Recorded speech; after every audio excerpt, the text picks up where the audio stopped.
நம்ம இப்போ இவ்வளோ சிஸ்டம் இருக்கு, நான் ஃபாலோ பண்ணிட்டு இருக்கிறவங்களுக்கு எதுவுமே பேர்டனாக தெரியாது. மைக் பாஸ் வேற 100 டே சேலஞ்ச் வேற இங்கே பாஸ் பண்ணுங்க. என்னோட பேர் வந்து சுபா. நான் வந்து இங்கே பிரான்ச்சில் இருக்க ஆகாஷ் பிரான்ச்சில் இருக்க கனகலட்சுமி சிஸ்டரோட கீழே இருக்கேன். நான் பார்த்தீங்கன்னா போன மாதம் 15ஆம் தேதி வந்து நான் 100 சேலஞ்ச் வந்து ஒட்டுனேன் செல்ஃபில். எனக்கு வந்து பார்த்தீங்கன்னா முதல்ல ஐடி இருக்கிறது வந்து ஜாயின் பண்ணி ஒரு வாரத்தில் ஐடி இருக்க ஆரம்பிச்சுட்டேன். ஆனால் வந்து ரிஜெக்ஷன் நிறைய இருந்துச்சு, எல்லாமே தங்கள் எல்லாமே ரிட்டன் போயிட்டாங்க. அதுக்கப்புறம் திருப்பி பார்த்தீங்கன்னா நான் திருப்பி இந்த 100 சேலஞ்ச் ஒட்டினதுக்கப்புறம் ஃபஸ்ட்டு எல்லாமே எனக்கு சாட்டர்டேஸ் தான் வந்துச்சு. ரொம்ப கஷ்டப்பட்டேன், என்னடா வெறும் இதே வருதுன்னு சொல்லி ஒரு நாள் அழுகலாம் ஆரம்பிச்சிருக்கேன், ரொம்பவே கஷ்டப்பட்டிருக்கேன். அப்புறம் திருப்பி நான் பண்ணேன், சரி ட்ரை பண்ணுவோம் நம்மளால முடியும் அப்படின்னு சொல்லி ட்ரை பண்ணேன். போன வாரம் பார்த்தீங்கன்னா தொடர்ந்து எனக்கு ஒரே ஒரு நாள் பார்த்தீங்கன்னா 2 ஐடி டக்குன்னு எடுத்துட்டேன். அதுக்கப்புறம் பார்த்தீங்கன்னா எல்லாமே வந்து ஹாப்பி டேஸில் தான் வந்துச்சு. இந்த ஒரு 2 நாளாக மட்டும் எனக்கு சேட்டர்டேஸில் இருக்குது. அதுவே எனக்கு கொஞ்சம் ஃபீலிங்காக இருக்குது, என்னடா சேட்டர்டேஸில் வந்துடுது திருப்பி ஏன் வராதா அப்படிங்கிற ஒரு இதில் இருக்குது.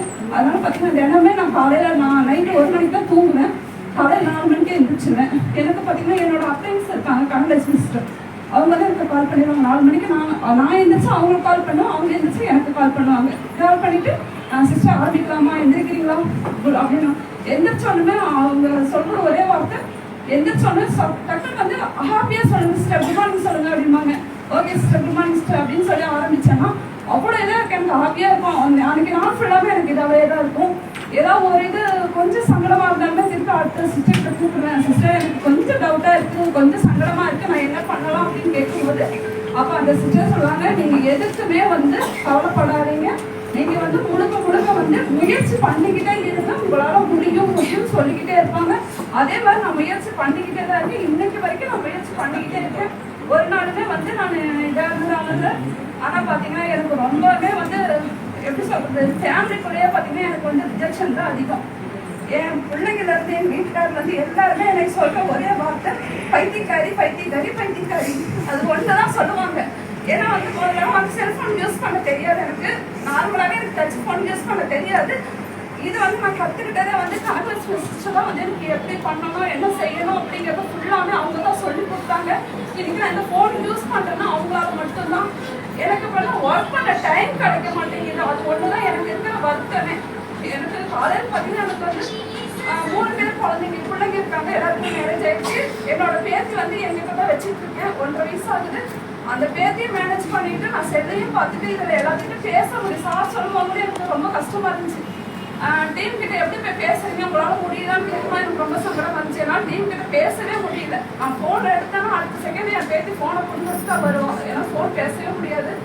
அதையும் மீறி நான் செய்யறேன் அப்படிங்கும்போது எனக்கு இன்னும் ஐடி வரமாட்டேங்குது, இன்னும் நான் ஐடி எடுக்கிறேன், இன்னும் நான் நிறைய ஐடி எடுக்கணும்.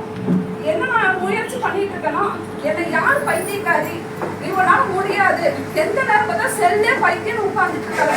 நான் ஒரு வேலை செஞ்சாலும் ஒரு பாத்திரம் கழுவுனாலும் செல்லை ஆன் பண்ணி வச்சுட்டு அதை என்ன பார்த்து அதை மட்டும் தான் கேட்பேன். அதை மட்டும் கேட்டுக்கிட்டே பார்த்து ஒரு வேலையை செஞ்சு கொடுப்பேன்.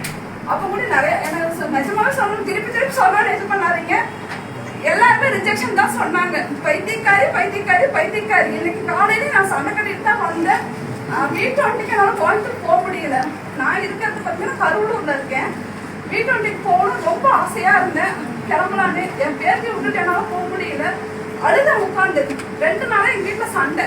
என்னை அனுப்பல, நான் போக முடியல எனக்கு அப்படின்னு சொல்லி அவர் சொன்னார், சரி போயிட்டு வாங்காது. அன்னைக்கு அன்னைக்கு பர்ச்சேஸ் பண்ணுறதுக்கு காசு இல்லை. எப்பவுமே வந்து ஜாயின் பண்ண உடனே வந்து 100 பீடி பண்ணிக்கிட்டு இருந்தேன்.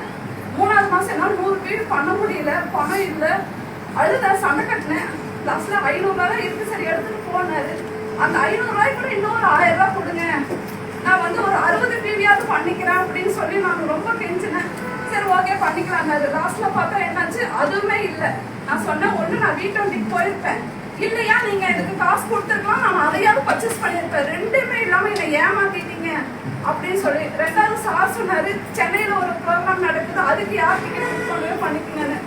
அதுவுமே வந்து கேட்டுட்டு இருக்கிற செகண்ட் அன்னைக்கே பார்த்தீங்கன்னா முடிஞ்சிருச்சுன்னு சொல்லிட்டாங்க. அதுவுமே எனக்கு ஒரு இதாக இருந்துச்சு. லாஸ்ட்ல நைட்டு சார் சொன்னாங்க ஒரு வார்த்தை மட்டும்தான், நாளைக்கு கோயம்பாளையத்தில் நடக்கிற இது யார் கலந்துக்கிறீங்களோ கலந்துக்கங்கன்னு. உடனே காலையில் அதே மாதிரி 4 மணிக்கு எழுந்திரிச்சு வீட்டில் எல்லா வேலையும் முடிச்சுட்டு பஸ் மிஸ் பண்ணிட்டு 1 கிலோமீட்டர் ரோட்டுக்கு நடந்து வந்து தான் பஸ் ஏறினேன். அதனால தான் எனக்கு வர்றதுக்கு கொஞ்சம் லேட் ஆயிடுச்சு. நான் இந்த இதில் தான் வந்து நான் பர்ச்சேஸ் பண்ணுறேன். இதில் தான் நான் வந்து கரூர்லேருந்து 2 பஸ் மாதிரி வந்தாலும் 3 பஸ் மாதிரி வந்தாலும் இங்கே வந்து தான் நான் பர்ச்சேஸ் பண்ணிட்டு போகிறேன். எனக்கு அவ்வளோ ஹாப்பியாக இருக்குது. ஆனால் நான் வந்து சொல்கிறது கண்டிப்பாக இதில் நான் ஜெயிச்சு காமிச்சிட்டேன்.